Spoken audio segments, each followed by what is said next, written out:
Hey folks, it's Mike and Harrison, and welcome back to 50 Years of Iron Maiden. This is episode 8, a special bonus episode where we are going to be taking a good look at the drummers of Iron Maiden. And what better guest could we bring in than a drummer, Mr. Archie Gamble? You guys probably know him best from his work with Helix.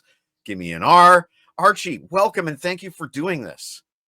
Thank you for having me. It's always a good time when we're getting together with friends and talking about rock and roll. So, now, Archie, you are no stranger to the show. But for those of you who may not be familiar with his work, check out the album Rockin' in My Outer Space by Helix, an awesome banger on which this man was the drummer. Now, we always like to start our show with a little question from Dr. Catherine for Archie.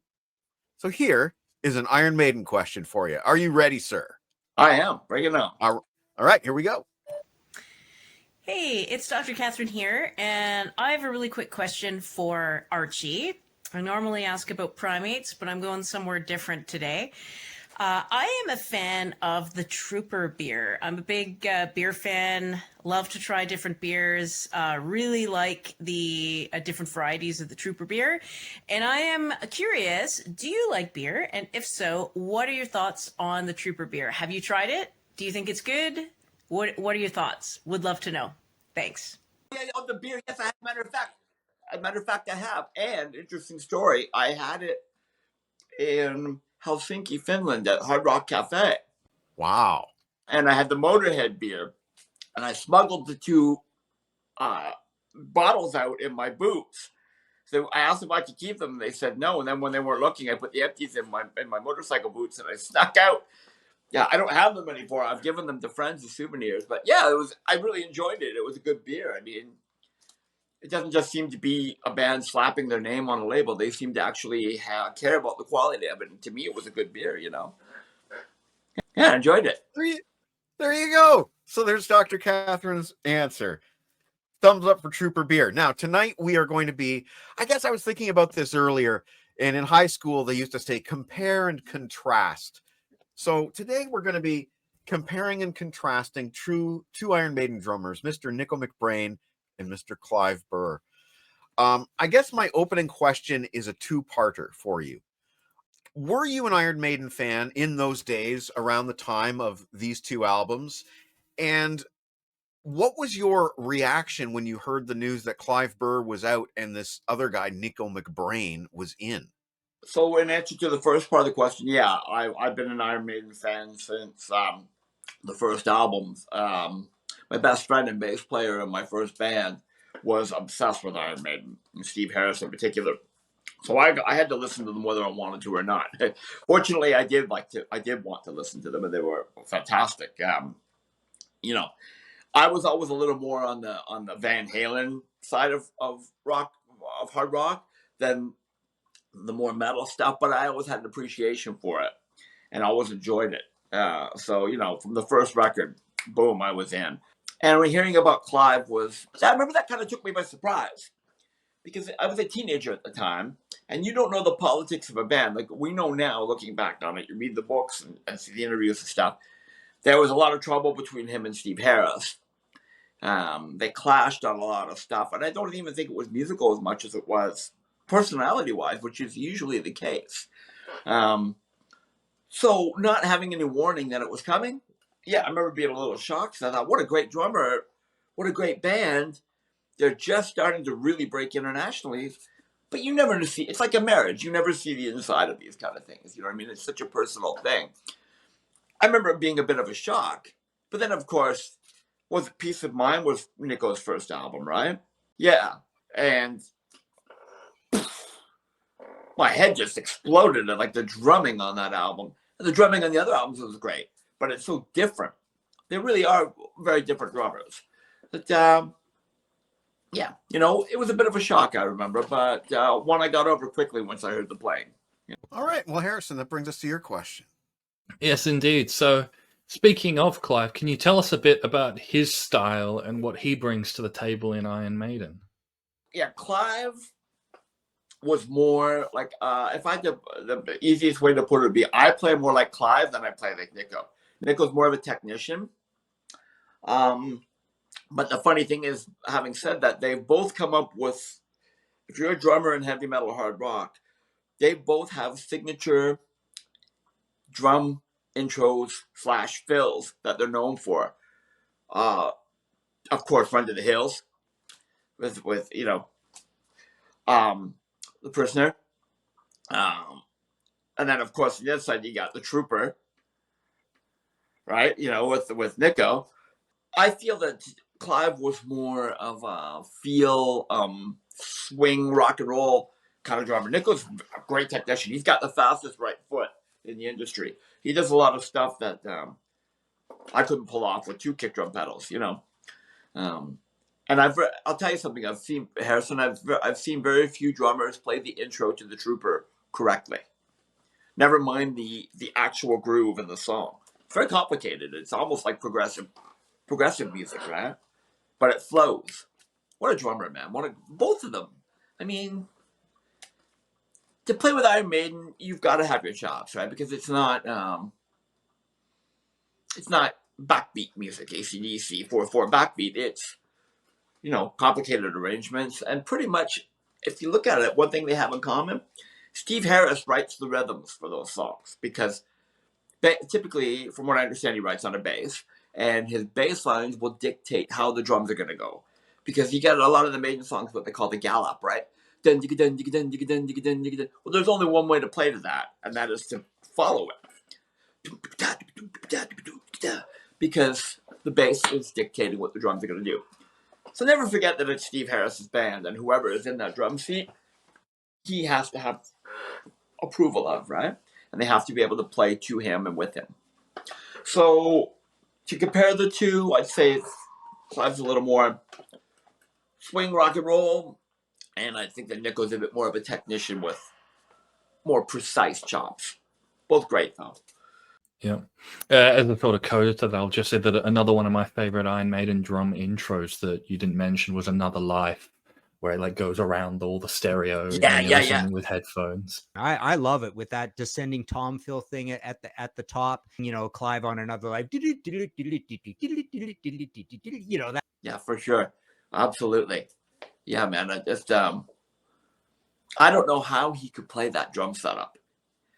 And you want to hear something funny? Like, I don't know if you notice it as non-drummers, but his drums were extremely, he sat extremely low. The only drummer I've ever seen that sits that low is Eric Singer from Kiss. Eric Singer's almost down on the floor. Same with Nicko.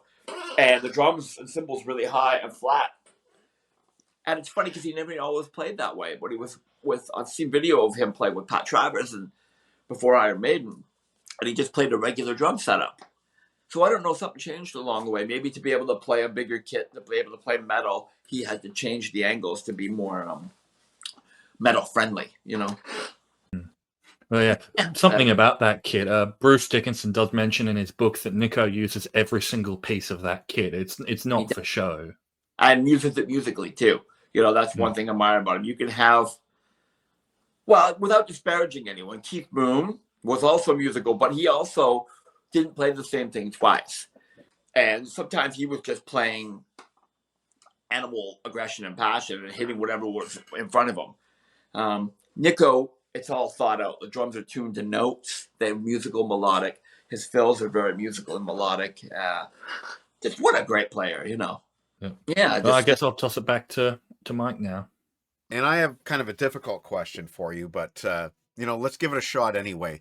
Do you have, and it doesn't have to be drum related, but do you have a favorite Iron Maiden song with Clive and a favorite with Nicko? Yeah. And to be honest with you, I've already given myself away. I'm pretty much like the average puncher, right? Run to the Hills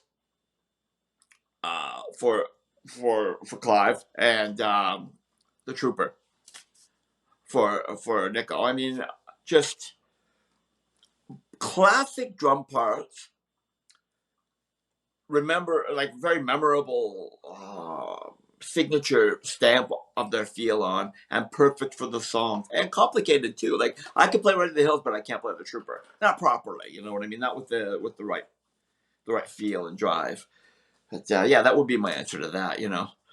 All right, so I'm going to throw it back to Harrison for your question. All right then. So, did you follow Clive at all after Maiden? He worked briefly with Dee Snider of Twisted Sister, for example, in a band by the name of Desperado, with Bernie Torme. I do remember it, but I wasn't. I'll be honest with you, I didn't follow. I wasn't a big enough of a fan to go out and buy individual projects that people would do outside of the stuff. I did that with Kiss maybe and with other bands, but with Maiden, it was, I was a big fan, but not so big that I would follow them in different directions. I was aware because, probably like yourselves, I read all the rock magazines when we were teenagers and watched the video shows. And I'm sure for you, Harrison, it was Countdown and shows like that, right? Molly Meldrum and Rage as well. Yeah, I don't know if they covered a lot of metal, but occasionally they do like a special on my father recorded an Iron Maiden special that I remember watching way back when I was first getting into the band. Were they huge in Australia as well? Not to the obviously South America is like Iron Maiden is a religion. Like we're not on that stage. Like when they came and played here, I think they sold out all of the shows just about. But then again, they hadn't been here for about almost 10 years. In between that, I say that they're reasonably well known in Australia for sure. I can't speak to back in the 80s and the 90s. I just know that they came here on Beast on the Road and Live After Death, Power Slave Tour. I don't recall them ever coming here after that until about like the reunion era. Well, that's one thing I always loved about them too, is that they from the beginning set out with the intention of being an international band. Steve Harris always said that they made sure they went to India to play. I can safely tell you they probably didn't make a lot of money in some of the countries they played in, like some of the Eastern Bloc countries that they went to. Maybe India. This is just guessing. Some of the South American countries, but I know that for a fact that they wanted to be a global band, which is so cool because it shows they care about the fans. They're bringing the music not just to where the paycheck is, but to where people want to hear it, I've always admired their work ethic and that kind of thinking.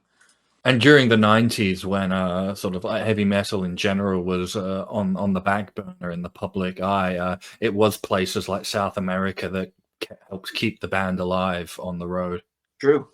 Well, they say, a lot of those bands from that vintage, when they were no longer popular in North America or as popular, could rely on the rest of the world to keep their business afloat. Talking in terms of finances and money and touring and income. So, you might not be like Kiss is a perfect example. They had a number one with the song Shandy on the Unmasked album in Australia, and that album tanked in North America. But they went over there for the first time on the strength of that record, and they were selling out stadiums.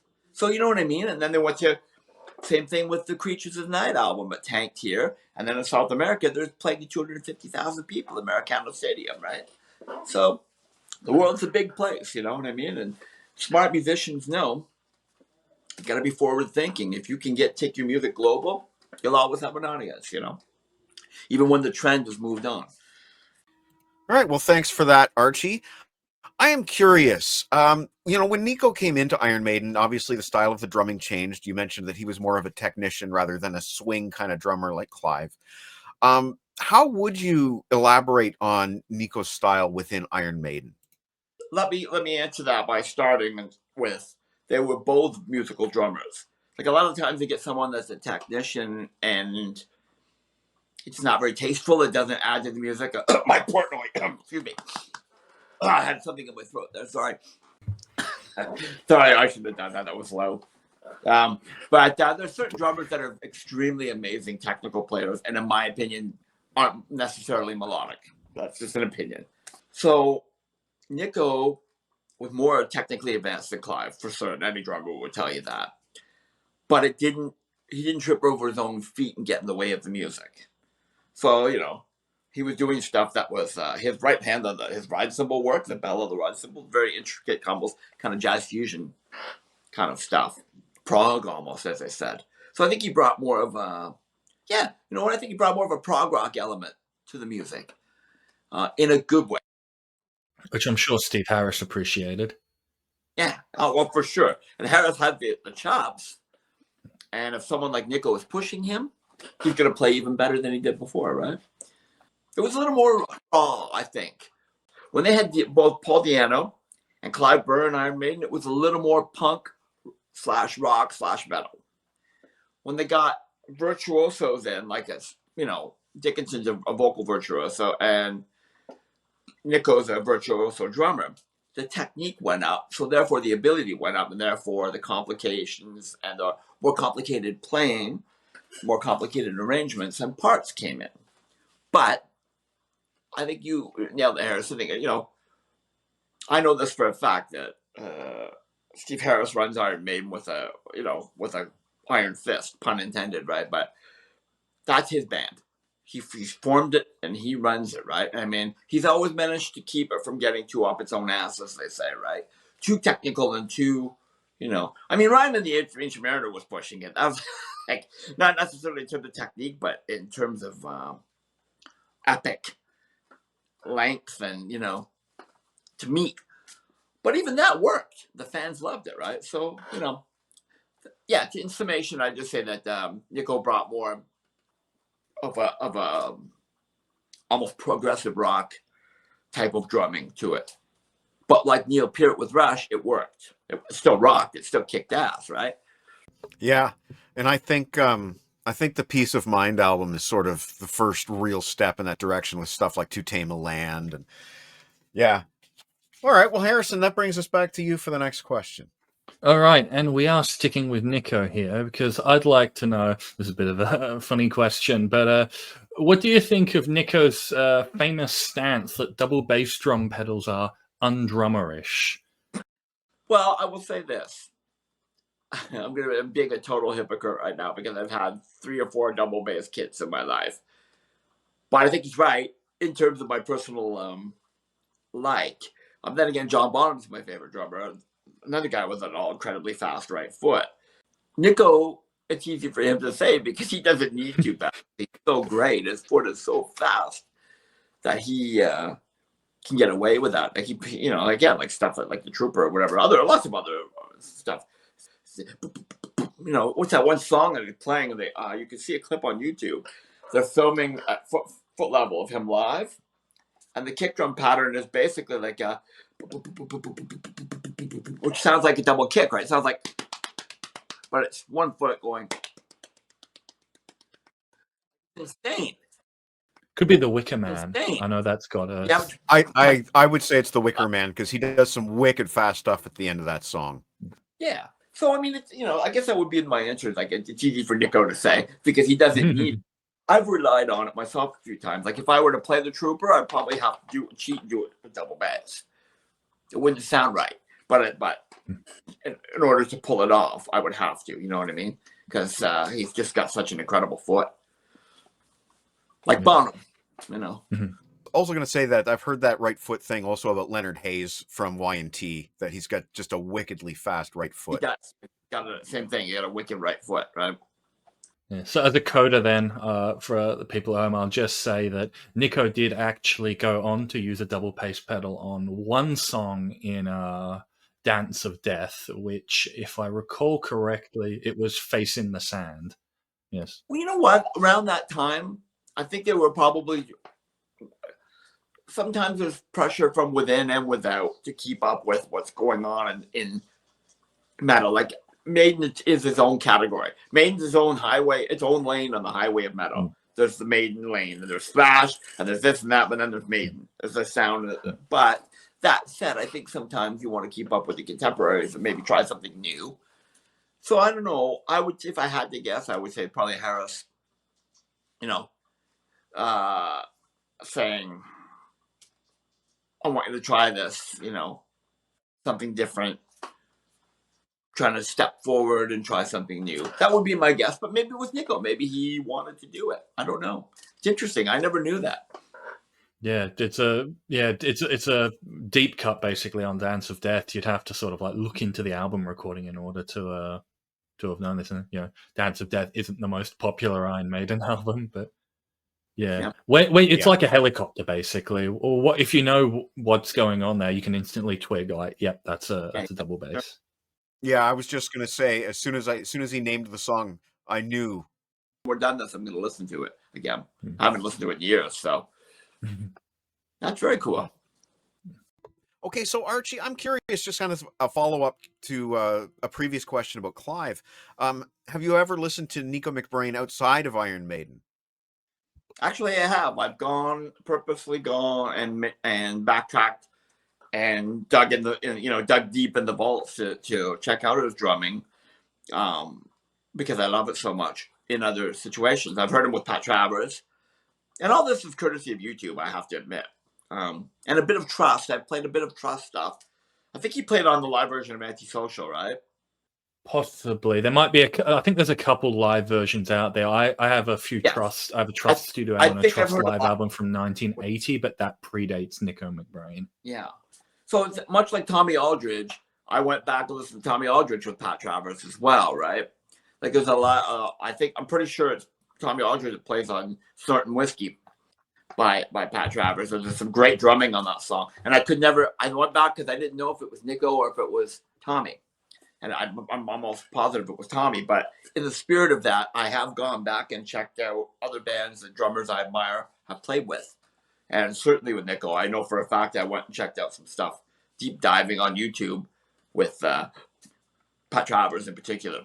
All right, Harrison, over to you for the next question. All right, so we're getting a bit more contemporary here, but what did you think when Nicko first announced his retirement from touring? I wasn't surprised because he's been having health issues the last several years. And as respectfully as possible, when he came back after this most recent, I think he had a stroke a couple of years ago, took some time off and came back. It showed. And I say that with nothing but respect. It showed that it set him back. The songs were slower. He wasn't playing as aggressively or was driving the band as hard. But I say that. I don't like saying that. But if I'm to give you a truthful answer, that is the truth. It was hard to watch. But to his credit, he brought it back up again. So I think once that door opened, in the back of my mind, I'm like, okay, you know what? He's older. I'm pretty sure he's older than the rest of them by a couple of years. He's been doing the thinking, you know what? This guy's got nothing to prove. He's overcome alcoholism. He's been touring since, if I'm not mistaken, I believe the late 60s, but the 70s for sure. So think about that, 70s, 80s, 90s, 2000, 2010, 2020, that's 6 decades of touring.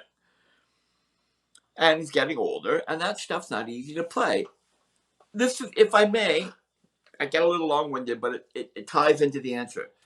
This is why Neil Peart chose to end Rush.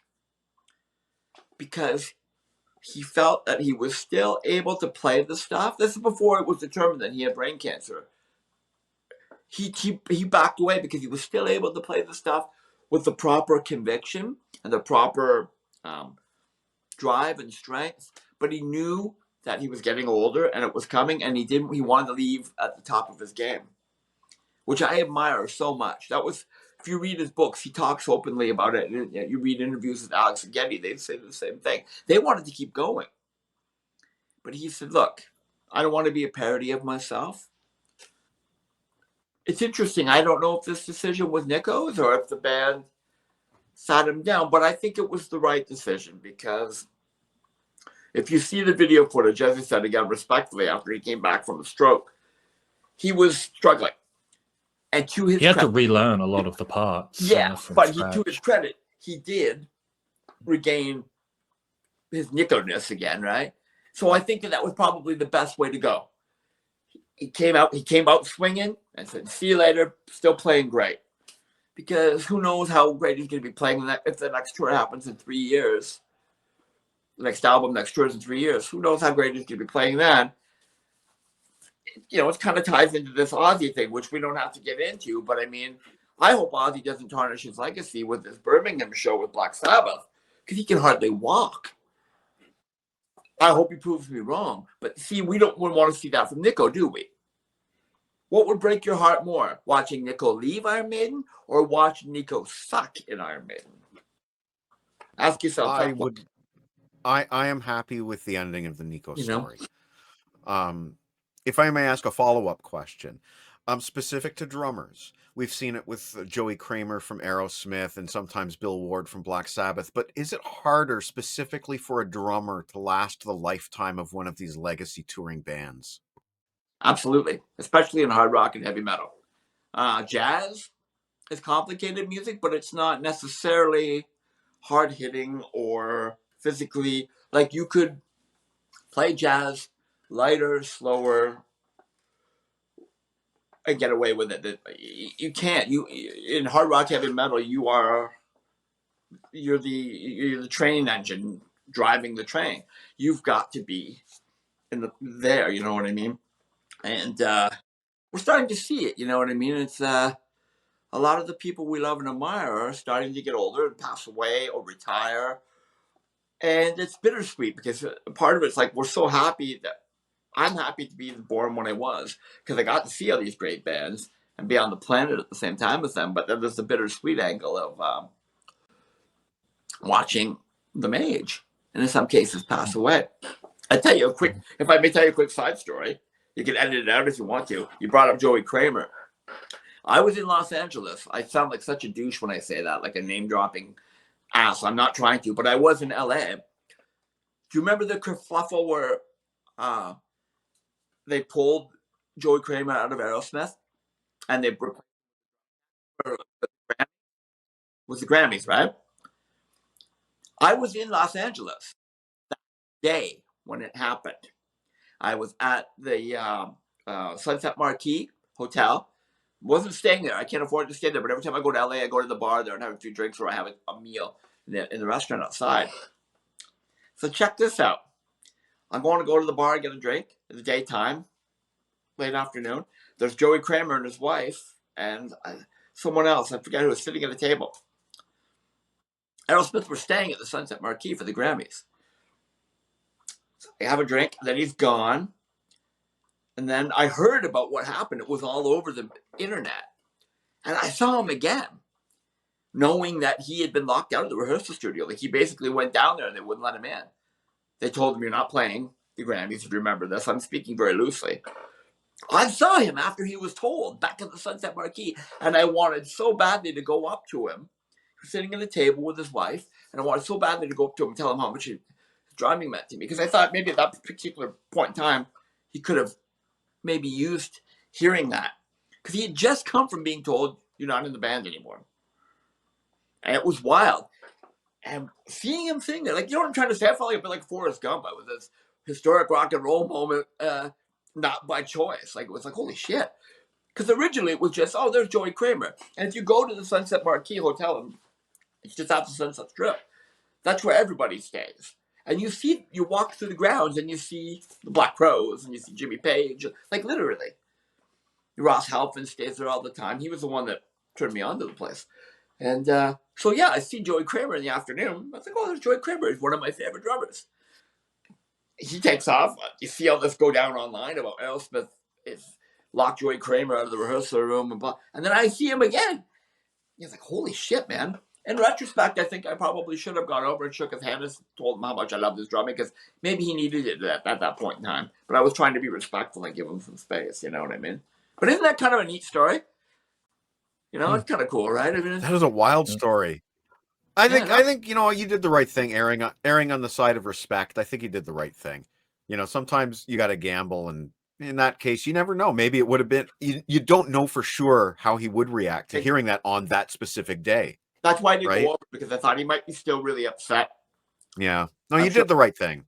And probably just wants to be alone with his wife. But then I thought about it after. I thought, well, maybe he needed some reassurance at that point that he's still a great drummer.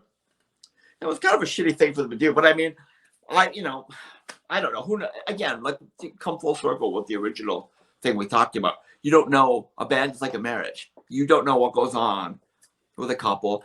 You might know a couple that seems like the greatest couple in the world, but you don't know what goes on behind closed doors between the two of them and how the dynamic of the relationship really works, right? I've heard from some people I know in the industry that Joey was hard to work with and unreasonable and wanted unreasonable things. Then I've heard the other side of the story, that they were treated him unfairly, that his drumming was fine, they just didn't want to work with him. So there's two sides to every story, right? And much like any relationship, it's not always our place to interject, you know. But anyway, I just, you know, I know that's not an Iron Maiden story, but when you mentioned Joey, it reminded me of that. You know, he's another guy that's been kind of like, well, look at the Black Sabbath thing. I'm glad that Bill Ward. I'm more happy for Bill Ward than anybody. As am I, yeah. Like, And seeing Bill Ward have a final send off with the band is why I show, want this to happen. Not to see another Aussie geezer Iommi, you know, go at things. I thought it was absolute bullshit that he was kept off the last show. I mean, because from what I understand, he had been playing pretty decently, but it was. I think it rhymed, you know, something that rhymes with Heron's born. We'll leave it at that. I believe business related, that he wanted equality, and you know, you're not going to get equality when dealing with certain people, right? Now I'm just going to ask Sharon not to have this video taken down from YouTube. So thank you, Sharon, for not doing that. Sorry. But yeah, I hope Bill makes that show, and I hope that Black Sabbath do have a final send off. Just to give a final sort of comment on the last area of discussion, I find that there's also a sort of a general acceptance among the public that, you know, obviously the singer's going to age with age. So, you know, you listen to Ozzy Croak or Bruce being there, you know, trying to hit the notes, and you're like, well, yeah, it makes sense. He's getting older, you know. There's a general acceptance that the guitarist won't always be able to play as aggressively or as fast. You know, when Richie Blackmore went out on tour with Rainbow, it was a case of, yeah, it's a bit like Rainbow Light, but he's getting old. But, you know, when the drummer starts to slip, it's a case of, you know, this is shit, pull yourself together sort of thing, you know. I feel there's not as much tolerance for a drummer that can't perform to the level that they could previously, in the same way that singers and guitarists often get a bit of slack. Well, you know what? I tell you, I think it's easier to fake getting through with guitar, perhaps even vocals. Like a singer can go falsetto, whereas they used to go full voice to hit a high note. They can resort to falsetto if they have to. I think to play that kind of music with integrity as a drummer, you have to have youthful strength and energy on your side and come back against the appear thing. And again, that was Nicko. We don't know if Nicko was told he's leaving Iron Maiden or asked to leave, but I think it was as hard as it was on fans and him and the band. I think it's the right thing. You know, I want to remember him as being the incredible drummer that he is. I don't want to see him go, oh, jeez. You know what I mean? That would be heartbreaking. Yeah, as you mentioned, you know, no disrespect to him. I mean, just a few years back, you know, right before the stroke, Where Eagles Dare was back in the set list. You know, famously difficult drum song, and he was blitzing it. You know, like 2019. Right. You know, when you make accommodations, that things are changing, right? If you have to make accommodations for someone's voice, their arthritis, like Alex Lifeson even has arthritis problems, right? Then, you know, that's just aging and that's just life. Like, I'm thankful that we still have these people, you know. But that said, like an athlete, it's very much like athletics. Wayne Gretzky bowed out because he knew he wasn't going to be able to top. He was at the top of his game. And it was downhill from there. I can't even imagine what that must be like for Nicko. I mean, all he's ever done his whole life is be a professional musician. It's all he's ever known. It's all he's ever done. And, well, actually, I kind of do know, because I've never reached that, obviously, anywhere close to that level of success or that level of musicianship.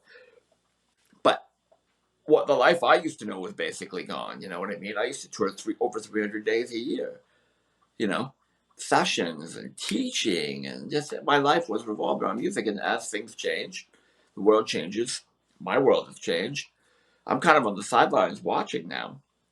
It's hard, you know. I mean, I'm going to be 60 years old in a couple of years, and it's like, wow, I didn't expect this to happen, you know. But I mean, fortunately, Nicko is going to be retiring to a gigantic bank account and a beautiful house in Florida. And lots of golf, I imagine. Yeah, a much younger wife, and he's worked hard for all that. And he deserves it. I just want him to be happy and healthy. You know what I mean? Yeah. And I mean, at the end of the day, it comes to a point where the musicians have to live for themselves in a sense. Like if you spend like 300 days a year touring for 40 years in a row, like, you know, when do you get to have your life sort of thing if you spend so much time on the road? Well, that's true. You know, I'd say he's earned a retirement to sort of relax and enjoy and smell the roses sort of stuff. Well, I'll tell you something, and I know if this is for a fact, why we're seeing so many more stadium tours now. It's that very reason, Harrison. I know this for a fact within the industry, talking to people I know, management companies and stuff. These guys are getting older, and in case of some of them, one of the perks of being a rock star is to land a younger wife. Some of these guys in their 60s have young children because they've remarried to a much younger woman, 20, 30 years younger than them, and they're starting a second family or whatever. And they're basically going, look, I don't want to be on the road 8 months out of the year, but I'm used to making X million dollars a year. How do we do this? Stadium shows. So you put a package together, and then rather than go play 150 shows on a tour, you do 75, which takes half as long, but the venues are twice as big. You still make the same amount of money. That is definitely the driving force behind this. People are getting older. As you say, they don't want to be out on the road. They want to be with their families. A lot of them have the blessing of a second family. This is a common thing. If you look at rock and rollers, look at someone like Paul Stanley. Paul Stanley has kids that are not even teenagers. And he's 72 or something. You know, he also has a fully grown adult son. But the point is, he has a second family. And I know for a fact that was the thing with him. He said, my time is more valuable than my money now. If you want me to do this, it's got to pay well, and it's got to keep me away from home for a short period of time. And I think a lot of them think that way. You know, you look at the clock, and the clock is ticking, right? It's like, I want to enjoy my life. And they've earned it. Nicko has a great retirement. And if he does something that's a little easy, like a more of a rock and roll project or whatever, I'll support it. Because he's a fantastic drummer. He seems like a really nice human being, too, you know? Yeah, I imagine we could end up with a sort of Glen Tipton situation where he's making sporadic, occasional appearances with the band or on and off basis. It's funny, isn't it? Watching the people that we grew up idolizing that we literally thought were made of metal, you know? Indestructible heroes. If the internet's brought us anything, it's humanized our idols. Because you see them going to Starbucks, you know? Or you see Ozzy, that recent footage of Ozzy trying to walk. Have you seen this footage of Ozzy walking? Yeah, with his hair grey. Yeah. Heartbreaking. He's hunched over, barely able to walk. I remember Ozzy, you know, the F Festival ripping his costume open, you know, let the madness begin, you know, leapfrogging. And just going fucking bananas. Pardon my English, but so it's good and it's bad. I mean, you know, it's like stuff like that would never have made it. You would never have seen a picture of Ozzy with a cane doubled over in Circus magazine because the publicist wouldn't have allowed it. But now we're in the age of the internet where there's a camera everywhere. I'm speaking to you on a camera that I carry around in my pocket, right? Some of the mystery is gone. And as cool as some of that can be, we're getting more access to the bands we love, but we're also seeing them more humanized and seeing them as people. Combine the factor of getting older with that, it can be really bittersweet to see, you know, especially the ones that don't realize they're getting older and they still think they're 25, act like they're 25. And it can be a bit Spinal Tap sometimes in some cases. I'm sure you guys have someone you're a fan of. You've seen them. And you're probably thinking in the back of your mind, you should probably retire, you know? Yep, no comment there. Well, yeah, and I think Nicko's got the good sense to get out before it becomes that. Yeah. I mean, Nicko's had a blast over the past 40 years with Iron Maiden. Every time you see him drumming in his videos, he's got a massive smile on his face. He's having the time of his life. And that's because you can see he loves it so much. He's funny and what a drummer, man. Just what a yeah. And you know what? Let's not leave Clive out of the conversation too. You know, God bless his soul. I was going to say, yeah. I was just going to add that, we'll be covering some stuff with some later releases with Clive that relate to the multiple sclerosis diagnosis. We'll be doing some of that later on in the series. But, as far as right here, right now goes, we lost Clive a few years ago to MS, and that was just tragic. But it was also really nice to see Maiden come together and help the guy out. Obviously, he was still a dear family member to the guys, Well, too, and in a situation like that where they parted, I know for a fact that Maiden, Steve Harris and he were loggerheads. And Steve Harris finally said he's got to go. And Harris runs that band, as we already all know, right? Any Maiden fan knows. And they were at from what I understand, they were at the point, one of the things is it drove Harris crazy because he traveled with too much luggage. Clive Burr?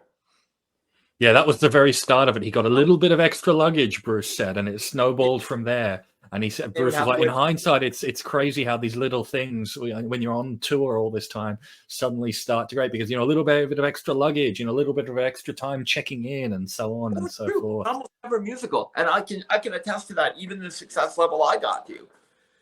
If you're having to share rooms with somebody, the way they brush their teeth drives you crazy after a while. Look at this, like, you got a guy, it sounds trite, luggage. But if you're down in the lobby of the hotel waiting to get on the bus and leave or go to the airport and catch a flight, every day you're waiting for this guy. He's late because he's packing 7 suitcases. Then he's got to carry them down and put them in the bus. And it's going to eat away at you, and it's going to aggravate you. And then it's going to make all the other little things magnified because you're already pissed off with the person. You're looking for things to dislike about them, right? It's almost never the music. It's somebody's an asshole. You don't want to spend 6 months on a tour bus with them. Yeah, but at the end of the day, Maiden have always been very caring of their ex-members. They paid for the rest of Paul Di'Anno's surgery. Went down. I mean, that's just me speculating, which I shouldn't do. I'm engaging in speculation, which isn't fair to anyone. But just stuff you hear as a fan, and ultimately, as you say, Harrison, they came back. And they righted any wrongs. They did it with Paul Di'Anno too, I feel, to a degree. It's a classy organization, you know what I mean? And there's more than enough success and money to go around to keep everyone happy. And I think Metallica is largely the same way, despite what Dave Mustaine will say. I think that they treat their heritage and their history and their past members well when they get together and do these shows where everyone's included and, it should be that way. When you're successful and you're that big like Maiden, there's enough of everything to go around. Fame, money. I mean, come on. Don't be a Scrooge, And Harrison Company seem like good. They seem like good blokes. They do. They seem like good guys, Yeah. Indeed. All right, then. So I guess to sort of just cap it off then quickly. So Simon Dawes is their new touring drummer. He came from British Lion. So what do you see in the future with Simon Dawes now on drums? And are there any particular challenges you think he'll face? Well, I wish him nothing but the best. He's going to need it. And that, to be truthful, I've only seen clips of him playing with British Lion because immediately, like everybody else, as soon as they announced who it was, I went and checked out British Lion. And he certainly got chops. He's a great drummer. He did a lot of session work over the years, too. And, Harris isn't going to play with a schmuck, right? But those are he's not just stepping into the shoes of one great drummer. He's stepping into the shoes of 2 great drummers with legacies and fans of their own. I feel for the guy. But then again, Maiden's fans have been notoriously accepting and good to new people. Except for Blaze Bailey, but we won't get to that today. Yeah, Yannick seems to devise people a lot. I find he divides people out. I don't know why they kept 3 guitars myself, but that says a lot about the band, though, doesn't it? That they didn't when Adrian wanted to come back, they didn't get rid of this guy. They kept him on, and they were able to recreate the sound of the albums with 3 guitars. So they did the right thing, I think, in that case. And I mean, Yannick's songwriting speaks for itself. I think that alone justifies his increase, well, not increase, but continued tenure with the band. Yeah. Well, I feel for this guy. I definitely feel for Simon. But then again, he wouldn't be there if he wasn't capable. He wouldn't have even got a foot in the door. He wouldn't be a British Lion, certainly, if he wasn't a great drummer. Steve Harris doesn't need to play with any substandard musicians, and so the guy's got some chops. It'll be interesting to hear because they're very unique drum parts. They're very personal. Both drummers left a stamp on Iron Maiden. They really did. It's not just 4/4 conventional drumming. It's some really neat stuff. Like it just the Number of the Beast album in particular has got just the drumming from Clive. That's Clive at his peak, I believe. Yes, and a really unique approach to drums. And then to be able to take that and bring in another guy who also had a really unique approach to drums, and also maybe shifted the gears up a notch. It took, I think Maiden has a history of showing that they know what they're doing. So I don't think for sure. I think Steve, he got his number 1 pick for drummer when he picked Simon. I think he got his pick, right? Yeah. And I personally feel that I'm kind of looking forward to seeing. I like a little bit of change every once in a while. It's exciting. There's a new Iron Maiden member. That doesn't happen every day. That's right. That's how I'm looking Even at if it. the circumstances of Nicko's departure are a bit sad, but it's exciting, Can I tell you? I'll give you a little exclusive if you'd like. And this is true. I would never tell you something if it weren't true. Not trying to be that guy, but I know friends of Adrian Smith, people that are good friends with Adrian Smith. He wanted Jason Bonham. And as a matter of fact, he pushed really hard for Jason Bonham. And at one point in time, Adrian's wife was going around telling people that it was Jason Bonham that got the gig. And I got told this through my industry friend that is friends with the Maiden camp. It was like the day before they announced it. And he goes, "It's Bonham." I said, "Are you sure?" Because he's a great drummer, but I can't picture him playing that style. But maybe he surprised me, right? He goes, "It's done deal. It's Jason Bonham." Then the next, and I hinted on Facebook that I knew who it was, but I wasn't allowed to say it, and I was wrong. And the story I was told was that Adrian Smith, it was close, and Adrian Smith really, really wanted it. And ultimately, as we know, with Steve Harris's band, and he just said, "No, that's my bloke, that's my mate from my band." Yes. Iron Maiden have a tendency to pick new members that they're already quite familiar with. Nicko, they knew Nicko before he joined. Then Blaze toured with them in Wolfsbane, and then he got the singing gig. And then thought of that. Bruce knew Yannick. So pretty much every new Iron Maiden member since their recording started has had this sort of pre-existing connection with the band. And I think a lot of people were disappointed with Simon Dawson because he was the boring pick, and they wanted someone like Jason Bonham because that's like the best thing since sliced bread. That's like Ian Gillan in Black Sabbath levels of exciting. But I think Simon Dawson is a better choice for the band. Absolutely, and I agree. And I'll tell you something. It makes perfect sense if you look at it, because Steve Harris and Simon are already tight. How long has British Lion been playing? Several years now. They've done several albums. So they don't have to, it's not a big part of tightness in metal is the rhythm section. They're not going to have to break in a guy. They already know how each other play. So any new material going forward, you've already got a rhythm section that's used to how the other guy plays. So it's going to be comfortable. It's not going to be awkward. Not just a new member, a new personality, but a new style getting used to. They already know how each other plays. As a rhythm Steve knows he's committed. Steve knows he's got a work ethic and all this. He as you said, British Lion have been around for almost a decade now. He knows he's a reliable man. Yeah, and he knows how much luggage he brings on the tour bus. Harris would not let it. anyone in Maiden that wasn't capable of playing in Maiden. I have full faith that Simon's going to do great. You know, it'll be interesting to see what he brings, his own take. Maybe it'll be a refreshing thing they need. Maybe it'll be a new kick in the butt. You know what I mean? Who knows?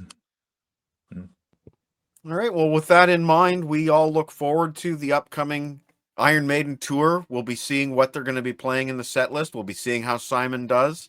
Archie, I want to thank you so much for joining us on this special look at the Iron Maiden drummers. You've been a fountain of information, and all the best to you. Check out Archie's channel, The Gamble Ramble, on YouTube. Give him a like, give him a subscribe.